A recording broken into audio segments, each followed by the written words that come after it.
Hey, Cameron. Yes. Every person in the whole world knows that you don't stick a knife into a toaster. That's so true. You don't do it. Yeah. So what was Liz thinking? I don't know. I don't know. Losing her mind. She's losing her mind. Something's going wrong. Wentworth, Season 6, Episode 5. Bringing back the biff. Bringing back the biff in every single way possible. This was a great episode. It really was. I loved Really it. good episode, finally, because the last one was a little bit flat. Yeah. They were trying to introduce Mari and they sort of spent the whole time on her. Yeah, there weren't the twists and turns that you come to expect, but this one was like wall-to-wall shocks and surprises and what's going on, and there was that fight scene with Rita was awesome. That was amazing. So let's start backwards. Rita, the potential new top dog, turns out to be... A detective. A detective? Well, I never saw that coming. Neither did I, although I did wonder why a police officer ended up in prison, and now we know, because she sort of upgraded to a detective before they said, alright, go into the prison and do some work on the prisoners. So we've got a rat in the ranks, and now we know who it is. Yes. The rat in the ranks. Mari Winter, how's that character shaping up to be? She'll even use her own son's story, the death of her son, to smuggle something into the prison. She'll even use that. That was shocked me when she reached into that bear. I was like, what? Roger the Dodger. Roger the Dodger. What else happened in episode 5? Well, Sonia's workshop took off. It went really well. Sonia's workshop. What's going on with Liz? Well, yeah, she's just like, she's losing her mind. She wanders in. She's an angel. And then the next minute, she's telling the most ineffective top dog in history the whole story from woe to go. I couldn't believe she's blabbed twice now. Like, she blabbed to be strategic to that bald girl so that she'll kill Sonia when she's out. But after that, she tells Kaz, the whole thing. I tried to poison her. She's back from the dead. She tried to kill me, but it was someone else. She's the queen lagger, this woman. I know it's not technically lagging that she told the bald girl. It's not technically lagging. Yeah. She's got the loosest lips of anything ever. I can't cannot believe it. trust Liz with anything. She took Frankie. She wanted Frankie to protect her. Then she told the bald girl. Then she hinted to Boomer, like Sonia's not going to be around forever. She told everyone that she was Miss X. But even going right back, let's go through Liz's indiscretions. First, she saw Meg Jackson murdered by Frankie. She told B on her way out. I think she's told other people at some stage. Yeah. She has lagged. She just ratted Frankie out to the governor at the time, who was Erica Davidson, about the drugs, and made it. Then Frankie was attacking B, and then Liz was like, "No, it's me." Yes, that's right, because B was going to be hung at one point on the back of the door. Yes. Oh, anyway, we could just sit here all day discussing how many times Liz's loose lips. She's so lucky to be alive. She is. Very sad part of the story tonight, Vera. Oh, yeah. Looked so likely that she was going to be convinced that she should be a mother. But we've seen her take the pill now. Yeah, we have. The abortion pill. So she made that decision. Yeah. It might be a twist. Maybe it was a different sort of pill. Well, Wentworth, I wouldn't put it past them, but I don't think that was an aspirin by the looks of it. She didn't have a headache, Cameron. But she was maternally interested, and she was liking Jake a lot more again. He was being heroic. I thought she was going to keep the baby. I loved it when she was researching on the internet and actually saw what her child would look like at this stage. You used to look like that when you were about 7 years old. It was fantastic to see you again. I hate to say this because I've said it many times, but I'm annoyed by the Ali character. Yeah, I know. I'm so sorry. I feel really bad saying it because it's such a good show and I'm sure she's a lovely lady, but the actress who plays her, I can see her acting. Every single time she's on the screen, she's not feeling what the character's meant to be feeling.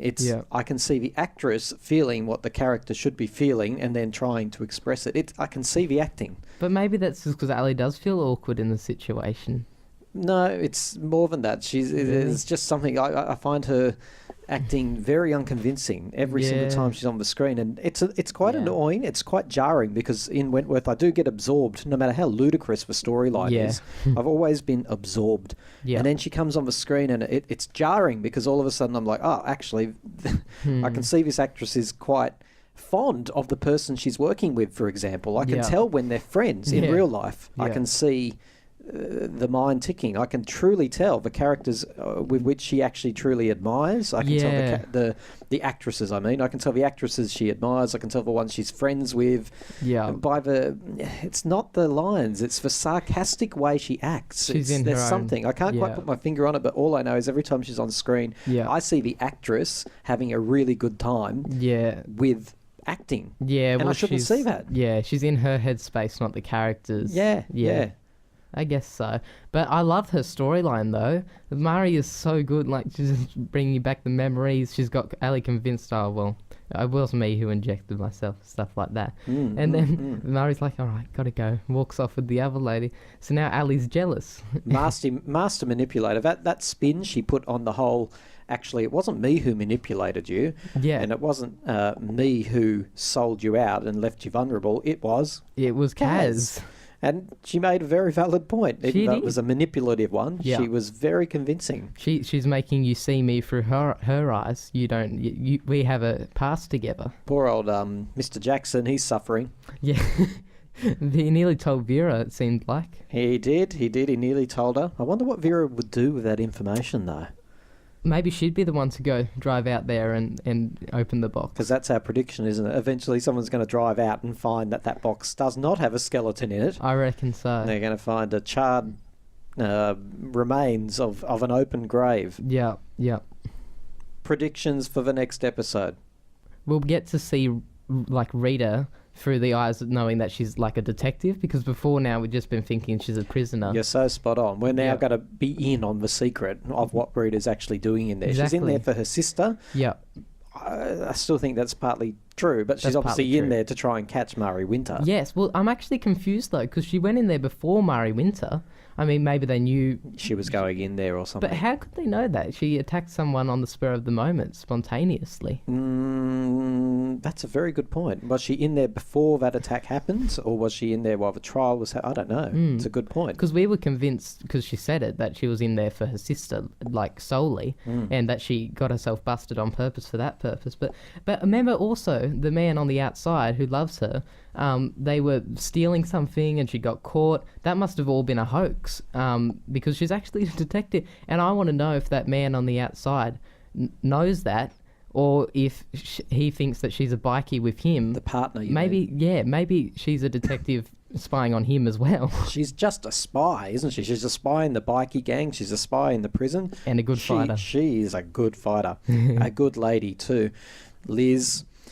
Was she crazy before she stuck that knife in the toaster? Because I got the impression that she stuck the knife in the toaster and then became mad. But I'm starting to think that's why she stuck the knife in the toaster, because she was already going mad. That's right. It's the chicken or the egg. Because when she was walking in the kitchen all dazed and stuff, you were saying it's the electrocution. Yes. And we were going, yeah. But then, like, she was talking about how paranoid she was, and that was making her crazy. So that's probably why she was jabbing at a toaster. Big prediction for the next episode, or possibly the one after, is finally I'm going to see all those lovely locks shaved off the way they need to be, and Liz will be bald and possibly dead. I don't actually care about the dead part. I just would like to see her shaved. I honestly think you're right now, because of course it's building her up to be like, I don't think it wants the viewers to want Liz to be killed, but I think it wants the viewers to go, when she is killed, well, what the hell was she doing anyway? Well, she's walking around a bit cocky at the moment. Well, at some points of this episode she was quite cocky. Yeah, she said, oh, well, you might be the leader soon, Boomer. Sonia's not gonna be around forever. Terrible to walking around like that. Come on, Liz, you're gonna have to be a bit more sophisticated than that. Be more like Murray. Outwit Sonia. Yeah. Well, there's our summary of Season 6, Episode 5. We look forward to joining with you next week to talk about another fantastic episode of Wentworth